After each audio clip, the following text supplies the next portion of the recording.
ಎಲ್ಲರಿಗೂ ನಮಸ್ಕಾರ ವೀಕ್ಷಕರೇ. ಹನುಮ ಜಯಂತಿ 2025ರ ಶುಭ ಮುಹೂರ್ತ, ಪೂಜೆ ವಿಧಾನ, ಮಹತ್ವ ಹಾಗೂ ನಾವು ಜೀವನದಲ್ಲಿ ಅಳವಡಿಸಿಕೊಂಡು ನೆಮ್ಮದಿಯಾಗಿ ಬದುಕುವ ಸೂತ್ರಗಳು ಹಾಗೂ ಹನುಮಂತನನ್ನು ಜಪಿಸುವ ಶಕ್ತಿಶಾಲಿಯಾಗಿ ಬದುಕುವ ಮಂತ್ರಗಳು ಈ ವಿಡಿಯೋದಲ್ಲಿದೆ. ಅದಕ್ಕೂ ಮುನ್ನ ನೀವು ನಮ್ಮ ಚಾನಲ್ಗೆ ಸಬ್ಸ್ಕ್ರೈಬ್ ಆಗಿಲ್ಲ ಅಂದರೆ ಕೂಡಲೇ ಸಬ್ಸ್ಕ್ರೈಬ್ ಮಾಡ್ಕೊಳ್ಳಿ. ಹಾಗೆಯೇ ಚಾನಲನ್ನು ಮಿಸ್ ಮಾಡದೆ ಲೈಕ್ ಮಾಡಿ. ಹೌದು ವೀಕ್ಷಕರೇ, ಆಂಜನೇಯ ಸ್ವಾಮಿಯ ಜನ್ಮದಿನವನ್ನು ಆಚರಿಸಲಾಗುವ ಹನುಮಾನ್ ಜಯಂತಿಯನ್ನು ಈ ಬಾರಿ ಅಂದರೆ ಇಂದು ಏಪ್ರಿಲ್ 12ರಂದು ಶನಿವಾರ ಆಚರಿಸಲಾಗ್ತಾ ಇದೆ. ಅದರಲ್ಲೂ ಕೂಡ ವಿಶೇಷವಾದ ಹುಣ್ಣಿಮೆಯು ಇಂದು 2025ರ ಹನುಮಾನ್ ಜಯಂತಿಯನ್ನು ಯಾವ ಶುಭ ಮುಹೂರ್ತದಲ್ಲಿ ಆಚರಿಸಲಾಗುತ್ತೆ, ಹನುಮಾನ್ ಜಯಂತಿ ದಿನ ಪೂಜೆ ಮಾಡುವ ವಿಧಾನ ಏನು, ಮಹತ್ವ ಹಾಗೂ ಮಂತ್ರಗಳು ನೋಡ್ತಾ ಹೋಗೋಣ. ಹನುಮಾನ್ ಜಯಂತಿಯು ಮಾರುತಿ ನಂದನ ಅಂತ ಕರೆಯಲ್ಪಡುವ ಆಂಜನೇಯ ಸ್ವಾಮಿಯ ಜನ್ಮದಿನವಾಗಿದೆ. ಇದು ಯಾವಾಗಲೂ ರಾಮನವಮಿಯ ನಂತರವೇ ಬರುತ್ತೆ. ಹಿಂದೂ ನಂಬಿಕೆಯಲ್ಲಿ ಆಂಜನೇಯ ಸ್ವಾಮಿಯನ್ನು ಶಿವನ ರುದ್ರ ಅವತಾರ ಅಂತ ಪರಿಗಣಿಸಲಾಗುತ್ತೆ. ಆಂಜನೇಯ ಅಂಜನಿ ಮತ್ತು ಕೇಸರಿಯ ಮಗ. ಹನುಮಂತನು ಅಮರತ್ವದ ವರವನ್ನು ಪಡೆದುಕೊಂಡವರಲ್ಲಿ ಒಬ್ಬರಾಗಿದ್ದಾರೆ. ಸ್ವಾಮಿ ಆಂಜನೇಯ, ಹನುಮಂತ, ಬಜರಂಗಬಲಿ, ಪವನಪುತ್ರ, ಸಂಕಟ ಮೋಚನ, ಕೇಸರಿ ನಂದನ, ಅಂಜನಿ ಪುತ್ರ ಹೀಗೆ ನಾನಾ ಹೆಸರುಗಳಿಂದ ದೇವರನ್ನು ಕರೆಯಲಾಗುತ್ತೆ. ಯಾವ ವ್ಯಕ್ತಿ ಆಂಜನೇಯ ಸ್ವಾಮಿಯನ್ನು ಪೂಜಿಸುತ್ತಾನೋ ಆತ ತನ್ನ ಜೀವನದಲ್ಲಿ ಯಶಸ್ಸು, ಶಾಂತಿಯನ್ನು ಪಡೆದುಕೊಳ್ತಾನೆ. ಜೊತೆಗೆ ವಿಶೇಷ ಶಕ್ತಿಯು ಅವರಲ್ಲಿರುತ್ತೆ. ಇನ್ನು ಹನುಮಾನ್ ಜಯಂತ್ಯೋತ್ಸವ ಅಂತ ಕರೆಯಲ್ಪಡುವ ಹನುಮಾನ್ ಜಯಂತಿಯನ್ನು ಆಂಜನೇಯನು ಅಂಜನಿ ಮತ್ತು ಕೇಸರಿಗೆ ಜನಿಸಿದ ದಿನ ಅಂತ ಕರೆಯಲಾಗುತ್ತೆ. ವಾಯುದೇವರ ಆಶೀರ್ವಾದದಿಂದ ಹನುಮ ಜನಿಸಿದರು ಮತ್ತು ಆದ್ದರಿಂದ ಆತನನ್ನು ಪವನಪುತ್ರ ಅಥವಾ ಗಾಳಿಯ ಮಗ ಅಂತಲೂ ಕರೆಯಲಾಗುತ್ತೆ.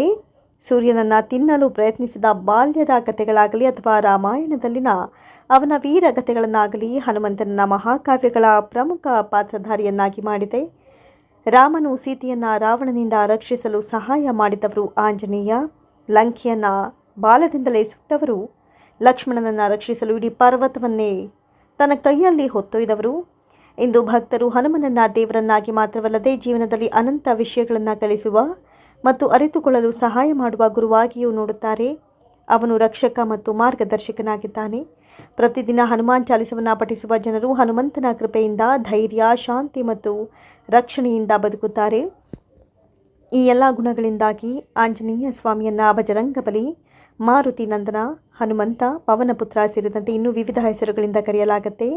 ಇಂದಿಗೂ ಜನರು ರಾಮಚರಿತ ಮಾನಸ ಅಥವಾ ಭಗವಾನ್ ರಾಮನಿಗೆ ಸಮರ್ಪಿತವಾದ ಯಾವುದೇ ಪಾಠವನ್ನು ಓದುವಾಗ ಮುಂಭಾಗದಲ್ಲಿ ಒಂದು ಆಸನವನ್ನು ಖಾಲಿ ಇಡುತ್ತಾರೆ. ಯಾಕಂದರೆ ಅವುಗಳನ್ನು ಕೇಳುವುದಕ್ಕಾಗಿ ಹನುಮಂತನು ಬರುತ್ತಾನೆ ಎನ್ನುವ ನಂಬಿಕೆ ಇದೆ.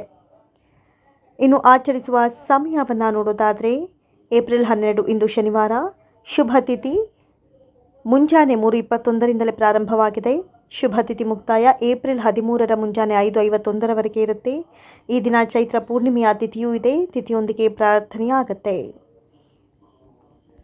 ಇನ್ನು ಪೂಜಾ ವಿಧಿವಿಧಾನವನ್ನು ನೋಡೋದಾದರೆ ಈ ಪವಿತ್ರ ದಿನದಂದು ಭಕ್ತರು ಮುಂಜಾನೆ ಬೇಗ ಸ್ನಾನ ಮಾಡಬೇಕು.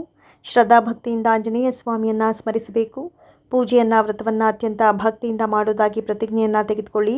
ಪೂಜೆ ಮಾಡುವ ಸ್ಥಳವನ್ನು ಸ್ವಚ್ಛವಾಗಿ ಇರಿಸಿ, ಮಣಿಯನ್ನಿಟ್ಟು ಅದರ ಮೇಲೆ ಹಳದಿ ಬಣ್ಣದ ಬಟ್ಟೆಯನ್ನು ಹಾಕಿ ಆ ಪೀಠದ ಮೇಲೆ ಆಂಜನೇಯ ಸ್ವಾಮಿಯನ್ನು ವಿಗ್ರಹ ಸಮೇತ ಇಡಿ. ಪೀಠದ ಬಲಭಾಗದಲ್ಲಿ ತುಪ್ಪ ಅಥವಾ ಎಣ್ಣೆಯ ದೀಪವನ್ನು ಬೆಳಗಿಸಿ ಗಣೇಶನನ್ನು ಅಂದರೆ ತೊಪ್ಪೆಯ ಅಥವಾ ಸಗಣಿಯ ಮೂಲಕ ಗಣಪತಿಯನ್ನು ಮಾಡಿ ಆಹ್ವಾನಿಸುವ ಮೂಲಕ ಪೂಜೆಯಲ್ಲಿ ಯಾವುದೇ ಅಡೆತಡೆಗಳು ಎದುರಾಗದಂತೆ ಬೇಡಿಕೊಳ್ಳಿ. ಆಂಜನೇಯ ಸ್ವಾಮಿ ವಿಗ್ರಹ ಅಥವಾ ಫೋಟೋದ ಮೇಲೆ ಸ್ವಲ್ಪ ಗಂಗಾಜಲವನ್ನು ಸಿಂಪಡಿಸಿ. ಒಂದು ವೇಳೆ ಗಂಗಾಜಲ ಸಿಗದೇ ಇದ್ದರೆ ಪಂಚಾಮೃತದಿಂದ ಅಭಿಷೇಕ ಮಾಡಿ. ದೇವರಿಗೆ ಶುದ್ಧ ಬಟ್ಟೆಯನ್ನು ಧರಿಸಿ ಮತ್ತು ವಿಗ್ರಹಕ್ಕೆ ಕಲವನ್ನು ಅರ್ಪಿಸಿ. ದೇವರಿಗೆ ಅಕ್ಷತೆ ಮತ್ತು ಜನಿವಾರವನ್ನು ಅರ್ಪಿಸಿ. ವಿಗ್ರಹದ ಮೇಲೆ ಚಂದನದ ಪೇಸ್ಟ್ ಅಥವಾ ಸುಗಂಧ ದ್ರವ್ಯವನ್ನು ಹಚ್ಚಿ. ವಿಗ್ರಹದ ಮೇಲೆ ಕಿತ್ತಳೆ ಬಣ್ಣವನ್ನು, ಸಿಂಧೂರವನ್ನು ಹಚ್ಚಿ. ದೇವರಿಗೆ ಕೆಲವು ಹಣ್ಣುಗಳು ಮತ್ತು ಹೂವುಗಳನ್ನು ಅರ್ಪಿಸಿ. ಧೂಪ ದ್ರವ್ಯ ಮತ್ತು ಧೂಪವನ್ನು ಬೆಳಗಿಸಿ. ಇನ್ನು ಹನುಮನ ಆಶೀರ್ವಾದವನ್ನು ಪಡೆಯುವುದಕ್ಕೆ ಈ ಮಂತ್ರಗಳನ್ನು ಪಠಿಸಿ. ದೇವರಿಗೆ ಭೋಗ ರೂಪದಲ್ಲಿ ಪ್ರಸಾದವನ್ನು ಅರ್ಪಿಸಿ. ಪೂಜೆಯ ಕೊನೆಯಲ್ಲಿ ಆರತಿ ಮಾಡಿ ಪ್ರದಕ್ಷಿಣೆಯನ್ನು ಹಾಕಿ ಬೇಡಿಕೊಳ್ಳಿ. ಹನುಮಾನ್ ಚಾಲಿಸವನ್ನು ನಿರಂತರವಾಗಿ ಮನೆಯಲ್ಲಿ ಪಠಿಸಿ. ಓಂ ಹಂ ಹನುಮಂತೇ ನಮಃ. ಓಂ ನಮೋ ಭಗವತೆ ಹನುಮತೇ ನಮಃ. ಶ್ರೀ ಆಂಜನೇಯಾಯ ವಿದ್ಮಹೇ ವಾಯುಪುತ್ರಾಯ ಧೀಮಹಿ ತನ್ನೋ ಹನುಮತ್ ಪ್ರಚೋದಯಾತ್. ಓಂ ಹನುಮತೇ ನಮಃ. ಓಂ ಹೈಂ ಭ್ರೀಂ ಹನುಮತೆ ಶ್ರೀರಾಮದೂತಾಯ ನಮೋ ನಮಃ. ಈ ಮಂತ್ರವನ್ನು ಮನೆಯಲ್ಲಿ ಪಠಿಸಿ. ಇನ್ನು ಹನುಮಂತನನ್ನು ಧ್ಯಾನಿಸಿ ನಿಮ್ಮ ಶಕ್ತಿಯನ್ನು, ನಿಮ್ಮ ಜ್ಞಾನವನ್ನು, ನಿಮ್ಮ ಬದುಕನ್ನು ವೃದ್ಧಿಸಿಕೊಳ್ಳಿ. ಎಲ್ಲರಿಗೂ ಹನುಮಂತ ಶುಭವನ್ನು ತರಲಿ. ಜೈ ಶ್ರೀರಾಮ್, ಜೈ ಹನುಮಾನ್ ಎನ್ನುವಂಥ ಕಮೆಂಟನ್ನು ಮಾಡೋ ಮೂಲಕ ಚಾನಲ್ಗೆ ಸಬ್ಸ್ಕ್ರೈಬ್ ಆಗಿ. ಧನ್ಯವಾದಗಳು.